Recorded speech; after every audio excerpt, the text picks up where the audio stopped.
happy to have that back open. Plus, the Vikings are back on the field in just 2 days, and today Kevin O'Connell named the starting quarterback for the game this week. So we'll get to all those in just a moment. I know we're always drama. Trying to figure it out. I feel like that's the Vikings. Yeah. Every season, like, trying to figure out that quarterback position. Listen, I'm honored to be named the starting quarterback. I hope to do my best and bring a victory home. We're How's your printing. arm? Yeah. You have a good arm? Yeah, I have to have a good arm. Oh, I have to use what? Thought I could use my feet. I'd be good at that. If it was soccer, I'd be fine. Yeah. How about today? Think about this. It was, I mean, take your pick. Cool, blustery, cloudy, rainy, or yuck. All of the above. All of the above, absolutely. Look, current wind gusts still out of the northwest here, 20 to 40 plus miles per hour. We just started to pick up our fall colors, and that beautiful, spectacular cover is being ripped out of the trees even as we speak through the overnight and into the day tomorrow. The cool part, well, there it is. High temperatures, that's where we sit right now in the low to mid 40s. So the winds stay strong tonight. The wind advisory expires at 6 p.m., but blustery all the way through the noon hour tomorrow. Then breezy tomorrow afternoon, finally some more sun, not overly warm. That comes as we turn the winds out of the south. Late week sunshine, and as we head on into the weekend, you are going to love the forecast. By the way, that is spelled L-U-V. Love the forecast. Just trying to sell it here for you. We'll talk about that here in about 10 minutes. All right. Thank you, Ian. Well, the Northeast Minneapolis community is rallying around a business targeted by Molotov cocktails. This is twice in the last 2 days. So Fletcher's Ice Cream was open for business today, and it has been crowded. Fox 9's Corin Hoggart is live there now tonight.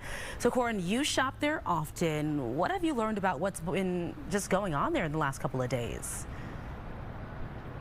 Yes, well, they've had a bad couple of days. I actually visited on Sunday, and then a few hours later, they were attacked by the first of these 2 Molotov cocktails. And police and arson investigators say they believe it was the same guy who targeted this place, threw a Molotov cocktail through the window right there, just a few minutes after employees left on Sunday night, and then did it again on Monday in broad daylight. Again, the business was closed. Now, the first time, there's another bar over here called Max Industrial. It had a couple employees come over here, and they put out the flames that just barely went inside. They actually kind of caught some chairs on fire there. The second time, this guy threw it and the wick came out, and so there's some marks out here on the sidewalk where it burned the sidewalk, but you know, for the most part, there's not much damage inside, but obviously, you know, that window's boarded up because that window is pretty much destroyed. Well, it sounds like a really close call, especially when you talk about employees just leaving after the first incident happened. Could have been a lot worse. What do we know, though, about this guy? Any information about the suspect? Have they caught him at all? Yes, Simone, they actually did, and really thanks to a very clever neighborhood sleuth. There was a guy who was just walking by, heard a lot of commotion, and started snapping photos. One of the photos that he took was out here in the bus lane on Hennepin, where there was a minivan parked, and the suspect was in the driver's seat there. So he shares all these photos with the police, and very soon after that, they arrested this guy, not even a half-mile away from here. That guy is in custody. He hasn't been charged yet, as far as we can tell. But I did look into his criminal history. There's a lot of driving without a license convictions that he has. The one thing that really caught my eye, though, was he had a disorderly conduct misdemeanor that has him banned from Valley Fair right now. Well, with some of your research and obviously with some of the people that you've been speaking with, any idea why he would apparently try to set this fire to the same place twice? Yeah, I mean, arson investigators didn't immediately have an answer for that, and so that's left a lot of room for speculation, and people have been speculating. But I talked to the owner, Jason Fletcher, and he says he's really not sure it's what a lot of people seem to think it is. I would like to say, you know, that this is somebody that has some things that they need to figure out, and maybe some mental health issues or something that, you know, maybe they can get help for. And, you know, I would like to think that it's not what everybody thinks it is, you know, and you know, obviously the obvious answer is, oh, our flag, but I would like to think that it's not. I would like to think that people appreciate the fact that we support everybody and we love everybody and we want this to be a safe place for everybody. You know, the attacks have not scared people away. There's been a pretty steady crowd of people in and out of Fletcher's today. That includes a couple of mayoral candidates. So we're going to hear from them, and we'll hear about an organized community event to support Fletcher's. We'll hear all of that coming up at 6 o'clock.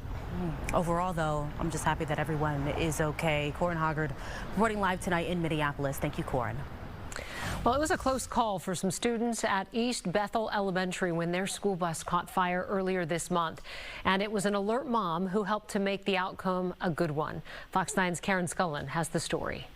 This is how the afternoon ended for some East Bethel Elementary students and mom, Carrie Thorpe. It was scary, but I think, like I said, I just had so much adrenaline going that at that time I was just worried about getting everybody off. Carrie had just stepped out to get her 6-year-old off the bus, but she immediately saw flames shoot out above the front tire and started yelling fire at the bus driver.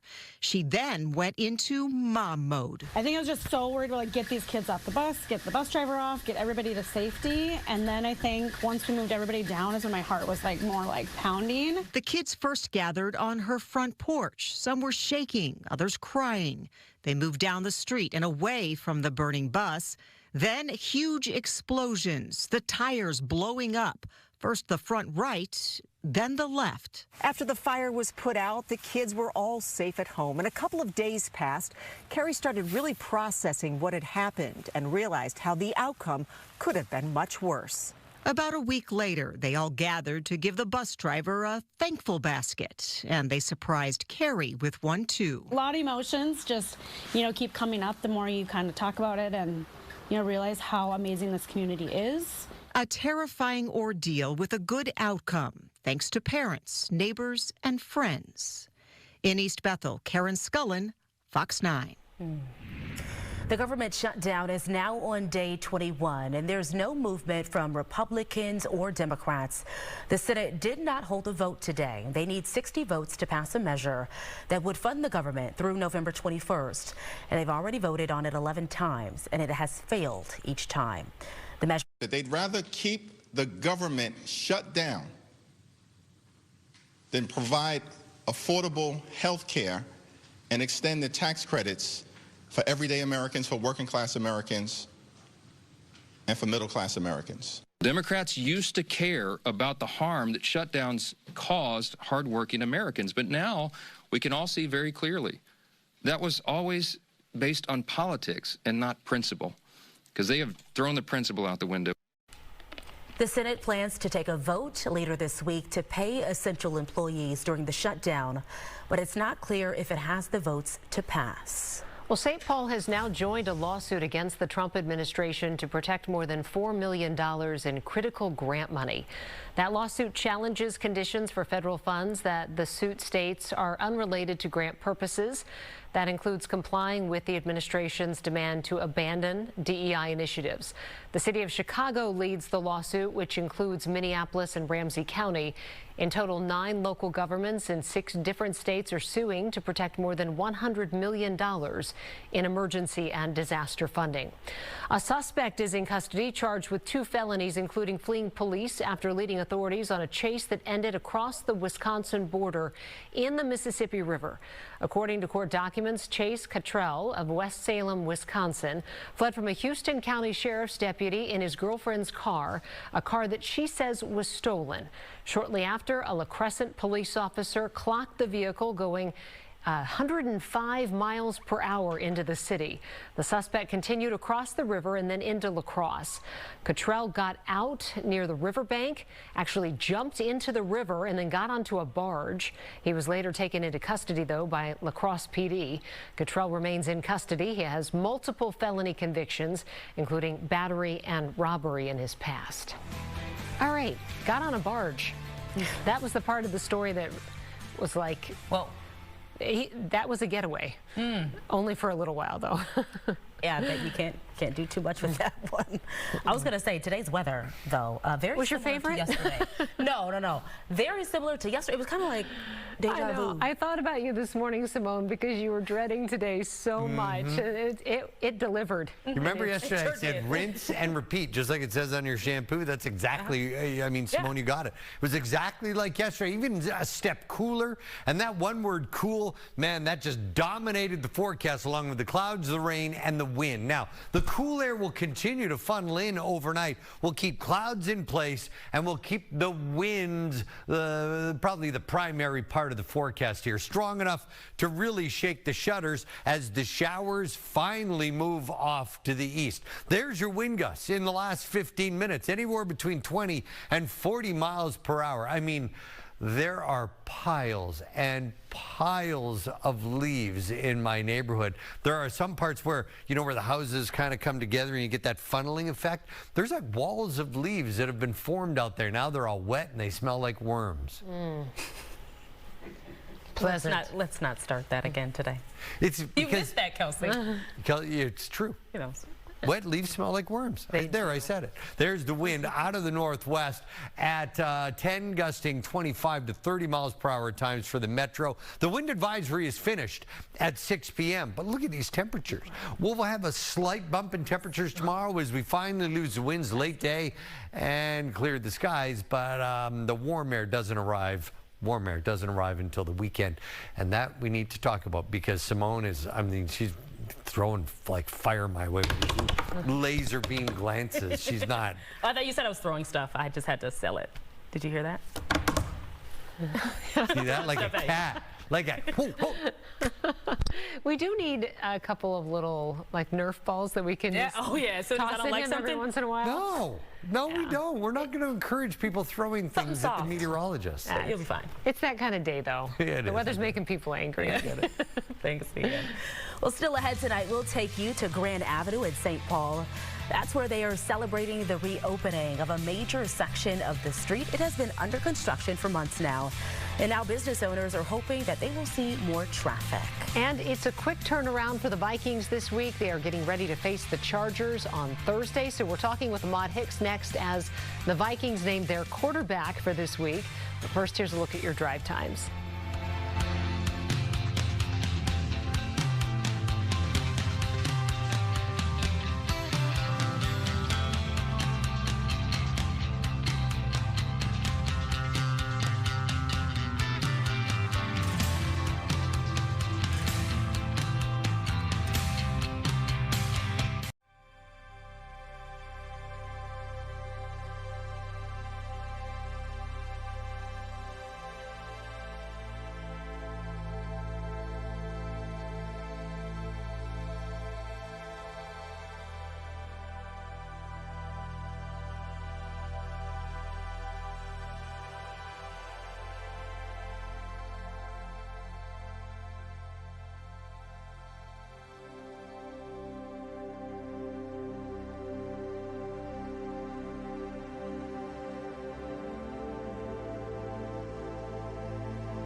Okay, it is a short week for the Vikings. They are coming off a tough loss to face the Chargers on Thursday Night Football, though. Yeah, there has been a lot of talk